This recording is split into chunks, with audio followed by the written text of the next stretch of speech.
I think one of the greatest things you can do to someone is to challenge them to be better, right? Because naturally, people are only comfortable around you if you are the same, especially if they're making bad habits. But it's not even just in the source of bad habits. If people are around you all the time and you got a summary of good habits between a friend group, just like a summary of bad habits between a friend group, the bad habits are going to bring you down into liability, and the good habits are going to take you higher. It's an asset. Even when it comes to people understand like being a student, right? It's crazy because it's just like, how did they say it, bro? What did they say? Um, $100 a day, keep the apple away, some shit like that. Oh my God, what the fuck was that in IML? But I don't know. It's just like they tell you always want to be a student, but they don't even get in the specifics of what that means because it's not always about being a student and gaining knowledge. Sometimes it's about being a student in faith, being a student in like mentality, being a student in spirituality, being a student in being physically fit or attempting to get physically fit and then staying that way, if that makes sense. So it's just like in the world, I don't know, I used to watch Charm, that show with the witches and warlocks and shit. I was a weird ass kid, I'm not gonna hold you. I'm kind of a weird adult, but it's okay because it don't matter no more. I'm showing the whole world how to turn 200 into where the fuck they want to turn it into, right? So just like that's exactly what it is. In that show, it was only good versus evil, right? Let's make that bigger so we can see it. What the fuck is that? That is crazy. 1 second. All right. Yep, I like that. All right, so we got good versus evil in the world in that show, right? And then you also got assets versus liabilities. Don't judge me. Miss that. Liabilities. Hey, I told y'all English was not my strongest major, so we ain't even gonna get on that right now. Had to think about it. So assets right lot versus liabilities is still, is this good for you or bad for you? Is assets good for you or bad for you? Right? People can be assets and things can be assets. People can be good, things can be good. Money can't be good or evil. It's the person and the things that they do with it that is good or evil, right? The money cannot is not an asset or a liability. It's the person that believes in either investing in assets or investing in liabilities, right? One thing is good, one thing is going to be bad for your well-being. Think of it that way. Because liabilities aren't necessarily bad, but in the wrong situation, sometimes it's bad for your well-being, right? And then you got in the market, you got buy. Oh my gosh, hang on. Do. There we go. Buy versus, well, I'll do buyers. Buyers versus sellers. Buyers versus sellers in the market. There's nothing more than good or evil. Assets or liability. I'm not saying sellers are evil, but I'm saying sometimes they the doomsday people. You feel me? You're not gonna make it nowhere in life with doomsday people because this is what you gotta think about. Well, let's start here. My life didn't change until I started investing in assets. No matter how hard I worked, no matter how many days I picked up, no matter how much money I saved and put away in the bank, the money in the bank was always going to be really spent because in a bank account versus a brokerage or versus a trading account or or versus or whatever kind of investment account you got. I got crypto investment accounts, I got stock investment accounts, right? It just depends. You know what the crypto one is. But if you don't, well, you'll find out. I know, and I learned this when I was still working at Brio Tuscan Grill, so this had to still be like 2018. The money's pretty good at Brio Tuscan Grill, but it wasn't no Papado fucking money, right? And then it's just like I was still having to do kind of crazy ass shit. with money in the account, even though I was working all the time. I had a stable job. Tips was cool, but it's almost like I wasn't able to catch up. So then that's what put my mindset on. I need to start investing in assets, right? Technically, I was already kind of investing in assets when I remember I had went to college for that 30 days. I was telling my fucking professor about Tesla and he didn't believe any of that shit. But it's like when I think about the market, when I think about the futures, when I think about businesses, I'm thinking about the Flintstones versus the Jetsons, those old school TV shows, if that makes sense. Because the Flintstone is the Stone Ages, right? Yabba dabba doo. I love that shit. But then the Jetsons was a show that I like. I remember the Jetsons, but I wasn't really watching the Jetsons. And I swear to you, that's probably exactly what it is. And it's not like like when it comes to day-to-day people and their thought process versus the future, they're really just not thinking about it like that. Because I was just so content with watching the Flintstones of I remember the Jetsons coming on, but it wasn't something that I made myself aware of, especially as a kid. But the Jetsons to me, thinking about it as an adult, represented the future. But it's like as a kid, I wasn't thinking about the future. I didn't even understand that correlation until I became an adult. But then it's just like people that's constantly buying liabilities and think that's going to be like, I get it, you only live once, da da da da. But sometimes you gotta plan to live forever. I plan to live forever. I plan for my daughter to live forever. I plan for my fucking dogs to live forever. Even though I know in my right mind that that's not gonna happen. I still have to plan that way because it's better to plan off that way and to be an optimist, be a glass half full rather than a glass half empty kind of person, because that's the only way that life works. Because realistically, this world is only being held together by assets.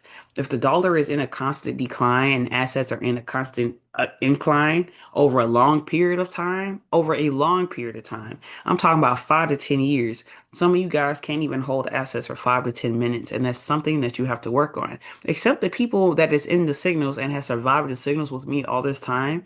If we've done nothing else in the signals, if you have never pulled out any profit, because I definitely have, and others definitely have, if you have never pulled out any profit, you kind of gotta take a step back and ask yourself why and see where your mindset is on it. Because at the very least, I've I've taught you like emotional control, if that makes sense, because that's gonna be your greatest strength in this market, especially the market that we're going into.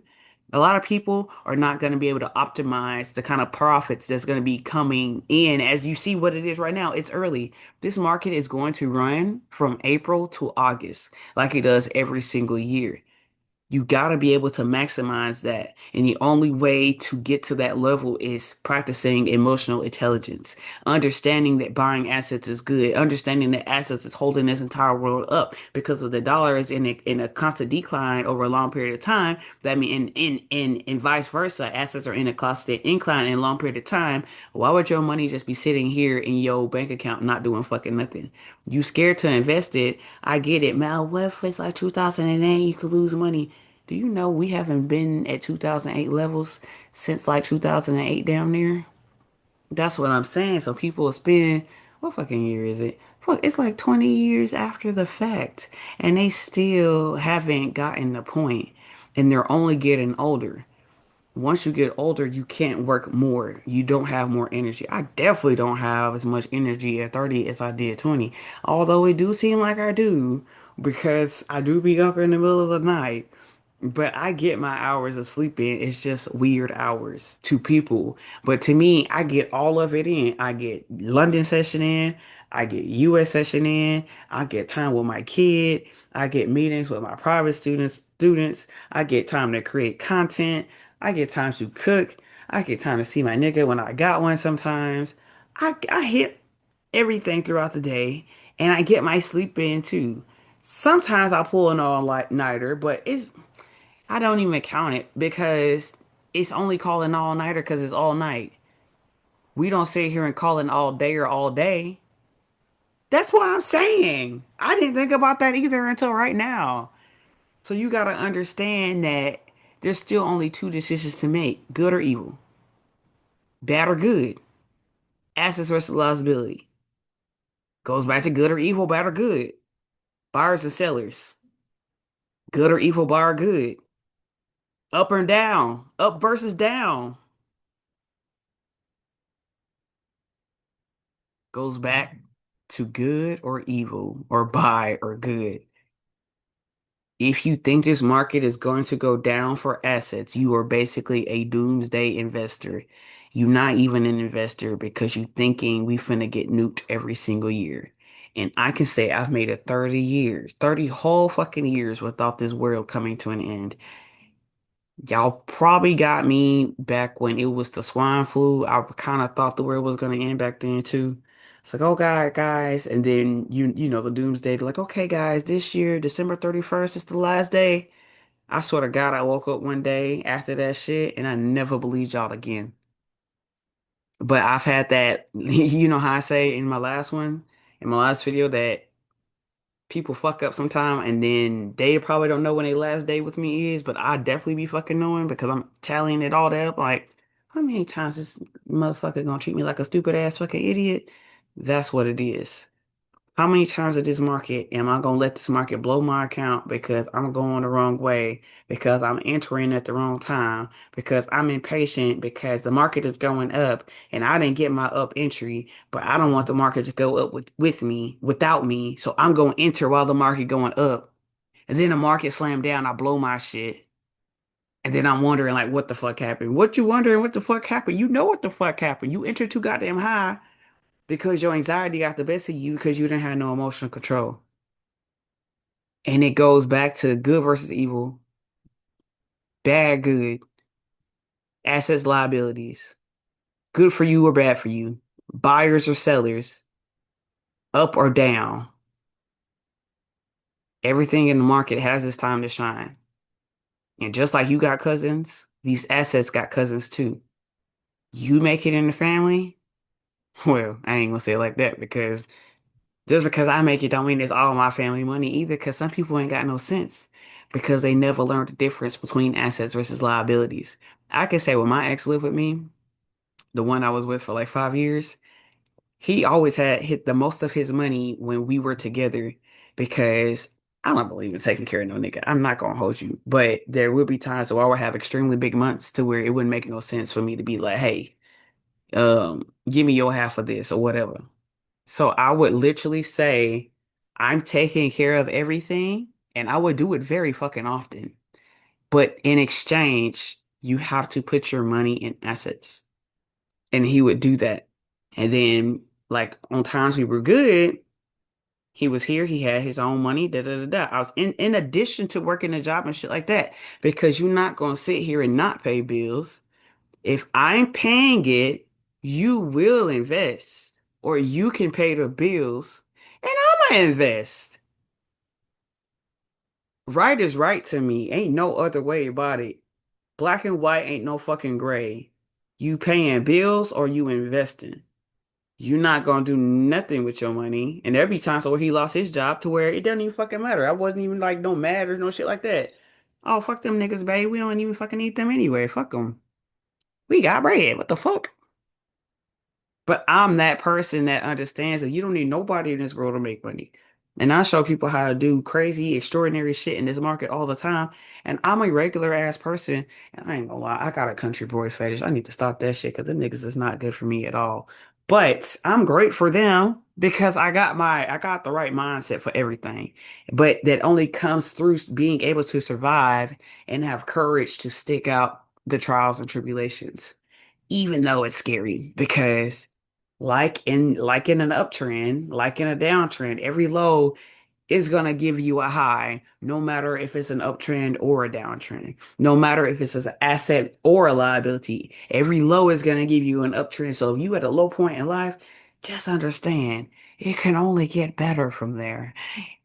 But at some point, you really gotta get your mind right and understand that keeping your money like stale in the same little area, not doing shit, and then wondering why it's going down, you already fighting inflation.